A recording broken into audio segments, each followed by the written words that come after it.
Hello and welcome once again to another episode of The Naked Turner. Today I have a piece here of oak, different types of oak, some white tiger oak, some red shop red oak, some other oak in here, and it was all part of a big glue up. And I then turned that big glue up down into a couple of cylinders. Now I'm going to try something with this part of the cylinder, and I'm going to try an end grain bowl just to see what will happen with this. I'm going to see if I can seal up the end grain well enough that I'm happy with the finish. It's going to be kind of a challenge. So right now I'm parting off a section of this to turn into a small miso-like bowl. So right now I have this parted down here in the middle, and I'm just going to be finishing off the cut with my saw. Okay, and then loosening my tailstock up a little more, and here I have the bottom of this bowl. I'll set this piece aside. Alright, so always remember to read, understand, and follow all the shop safety for the tool you're going to be using. I'm going to be turning this bowl, I have on my safety shield, and I'm going to be taking it easy here. Hopefully everything goes well. And I'll start here. I'll move in my tailstock out of the way, all the way down to the end.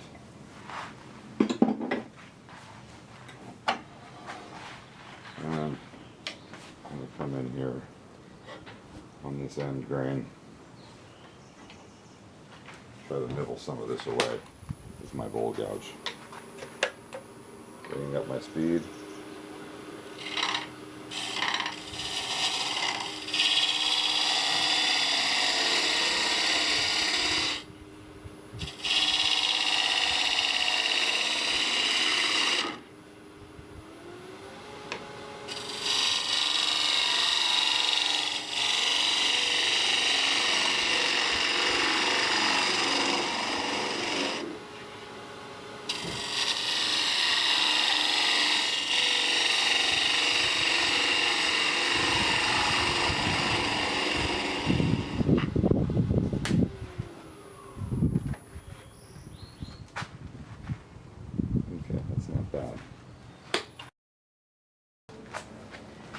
Okay, so here I have a negative rake scraper that I've made out of one of my old Buck Brother tools, and I'm going to try that here on this end grain.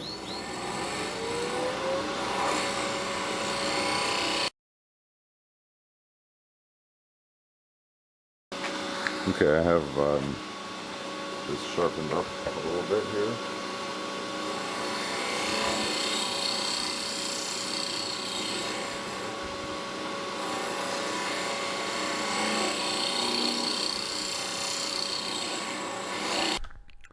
Alright, I'm smoothing off the bottom. Now I'm grabbing my 1/4 inch by 1/4 inch scraper, square nose scraper, defining where my mortise will be, and using that scraper to make the mortise.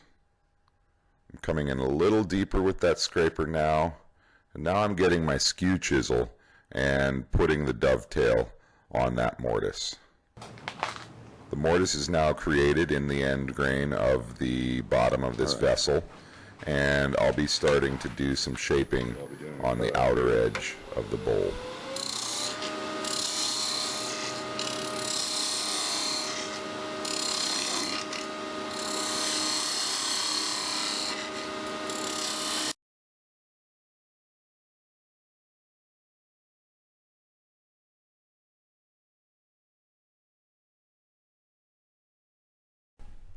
Alright, so I'm using the 5/8 bowl gouge bottom feeder cut to smooth the outside edge and create the relief at the bottom curve of the bowl as it meets the foot. And it looks real nice. Alright, so here I have it sanded down. the 320 or yeah 320 grit wet dry paper, and now I'm putting my finish on.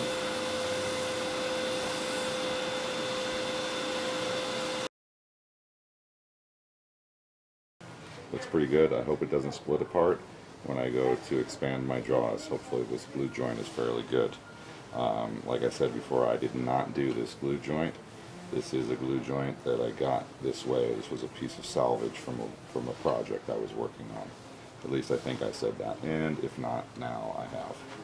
So I'm going to now take my my chuck and place it in here, flip this around, and hollow out the inside.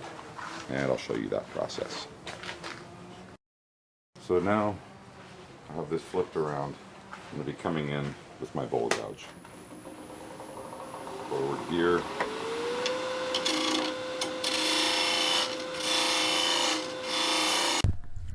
Alright, I'm using my 5/8 bowl gouge, not my bottom feeder, but my finished bowl gouge. And I'm using that to define an outer edge, provide a lip for some safe cutting, and I'm also using that to remove a portion of the middle of the bowl. I'm cutting through all this end grain, so it is extremely hard oak and very hard end grain.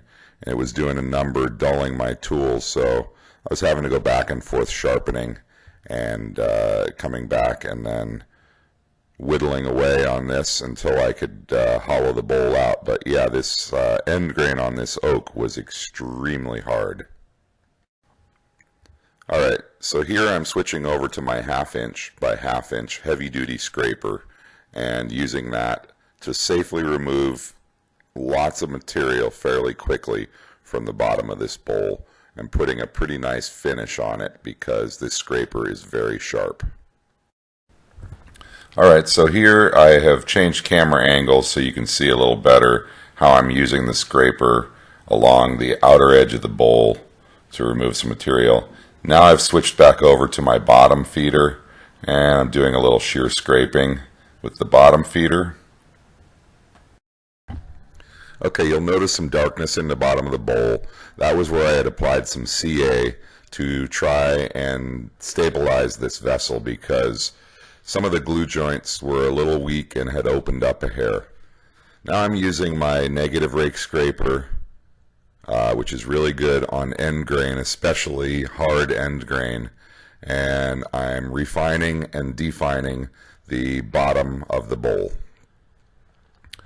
At this point, I noticed that I needed to sharpen up my negative rake scraper, so I'm sharpening it up and I'm doing another pass on the bottom, and this got a really nice finish on the end grain on the bottom of the bowl.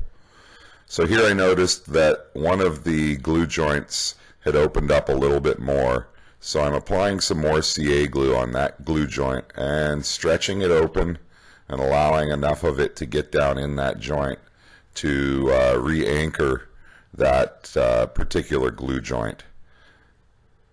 And this is a glue up that I had not done. This is one that was already glued up, and I was a little suspect on how good the glue joint was, so hopefully this holds up.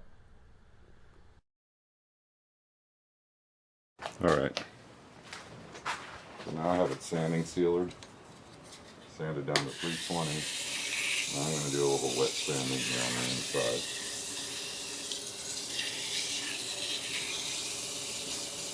Oil sanding.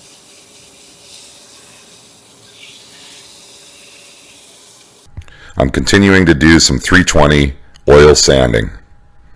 And now I'll get ready to apply some friction rub finish.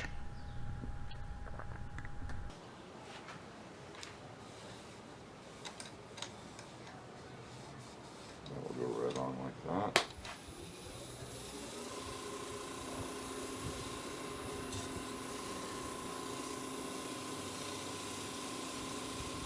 And now I'm going to bring up the speed considerably.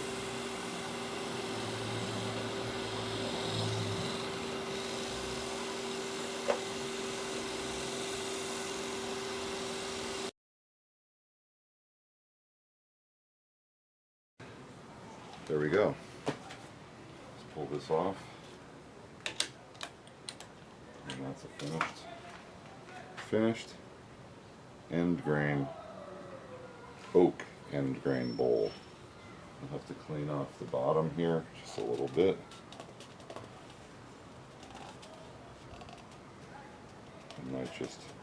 I'll scrape that with my scraper and get rid of those little black marks, and then put a little bit of finish on. But yeah, there you go. Beautiful little bowl. Oak end grain. Thanks for watching. Hope you enjoyed another episode of The Naked Turner.